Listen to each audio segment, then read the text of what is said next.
Welcome back. We're looking at focus on food security in Nigeria, but just before we do get into that, let's read out these mails.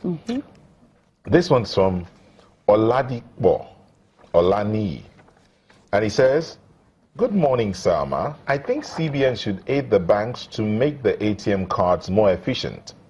Instead of giving cash, they should credit individual ATM dollar cards. This can be used to track how much people collect yearly and locate how it's spent. Most people are using the dollar to purvey individual wealth." Aladi Bolani. And Adewuyi Adewumi says, "Please allow me to join millions of Nigerians to condemn the unnecessary Nigerian bank charges. I'm a Nigerian and works outside Nigeria.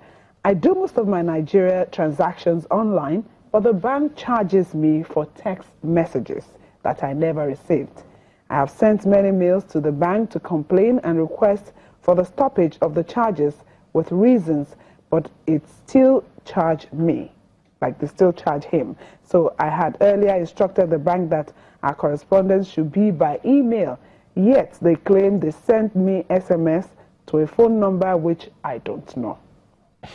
So it's Adewuyi is not so happy, and the bank should look into this. That's just one. I'm sure there are other people who we read out someone's tweet here saying the same thing. But let's look at food security now. Now, it has become an issue of global concern in the recent times.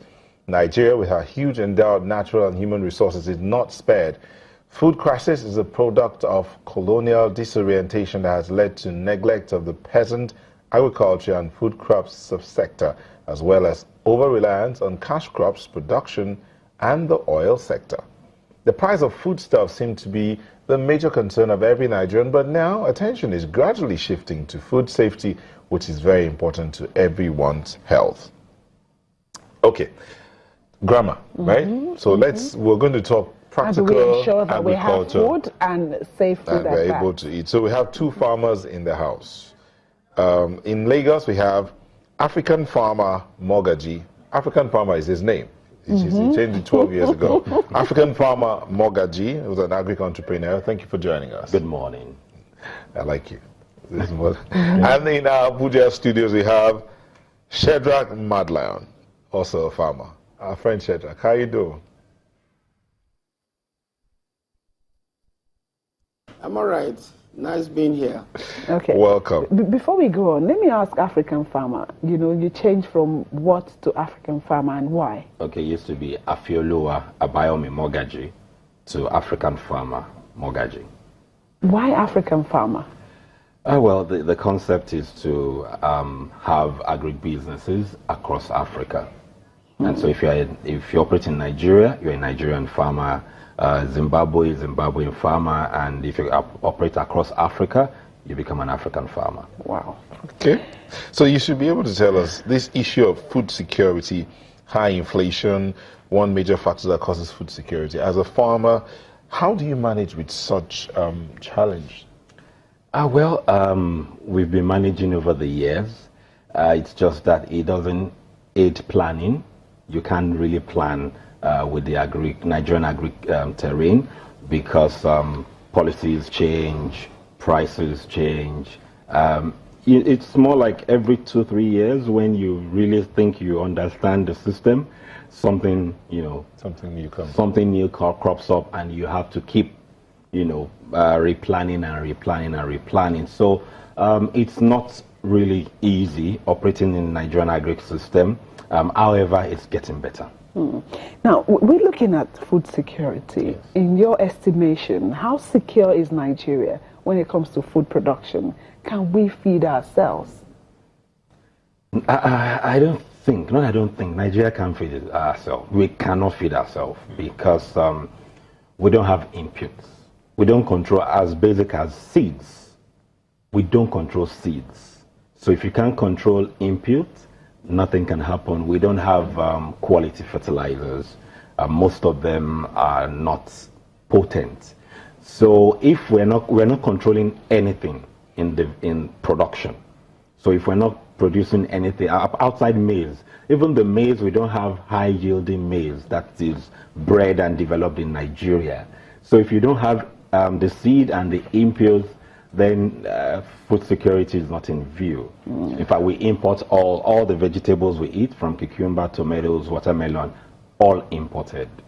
Shadrach, do you agree with this submission?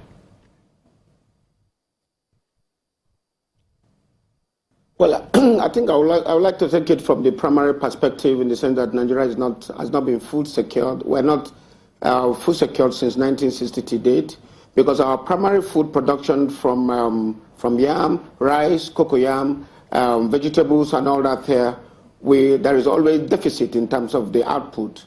Now, Nigeria requires 7.5 million metric tons of rice every year, and it's only 2 million metric tons of rice that we produce locally.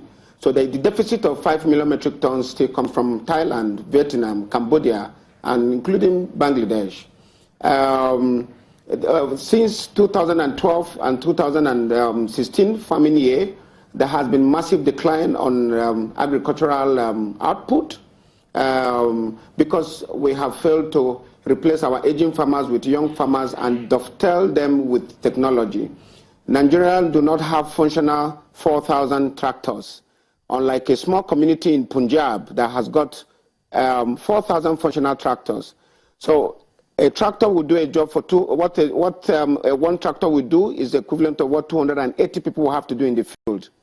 So these our extension farming programs is almost zero, because it's about 257 farmers to one extension officers. So that is tiring. Now we have failed to look at high yielding agricultural practice, which is irrigation program. No nation survives anywhere in the world dependent on rain-fed agriculture.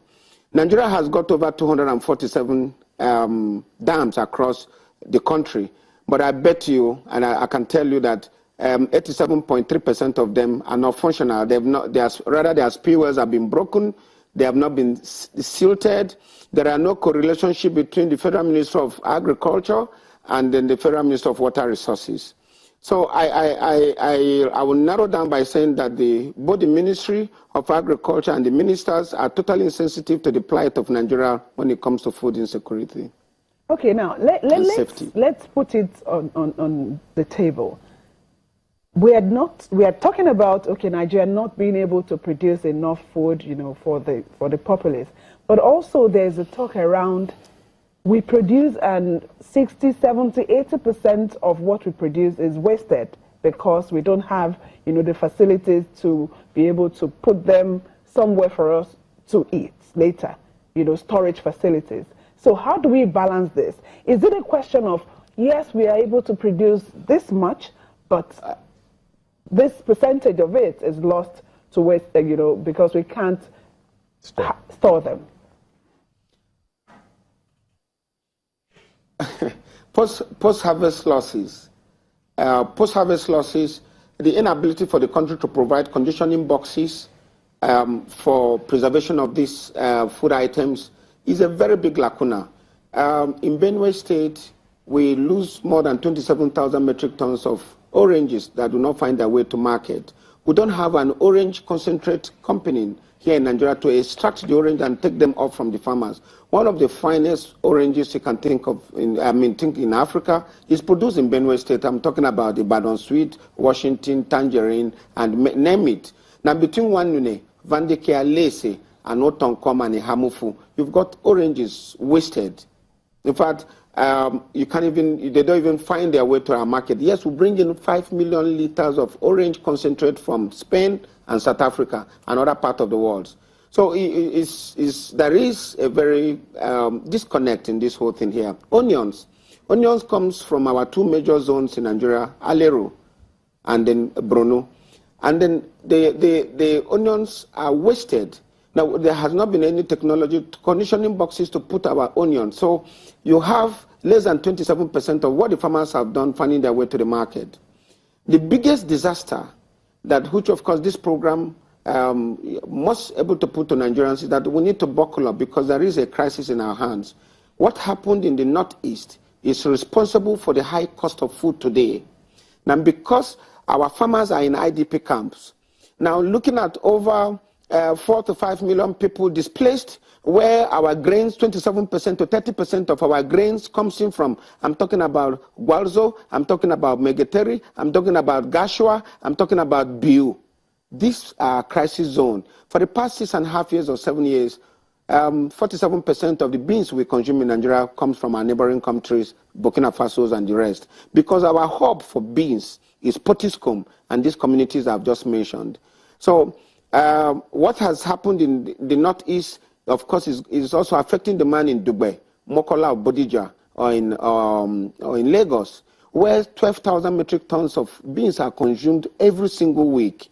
So you look at the entire whole of this whole crisis, you see that there are no program. The regime, this regime we are today, have only but 2 years to say goodbye to agriculture. 2 years is gone already. No policy, no programs that will say that we're going to put food on the tables of Nigeria. If you want to see the depression look of an average Nigerian, look at our wives and our sisters when they come back from market. You will see sadness because what they buy is not in tandem with the catch they went to the market with. So in both cases, production, distribution, including value chain, we are nowhere. We're not even playing catch up.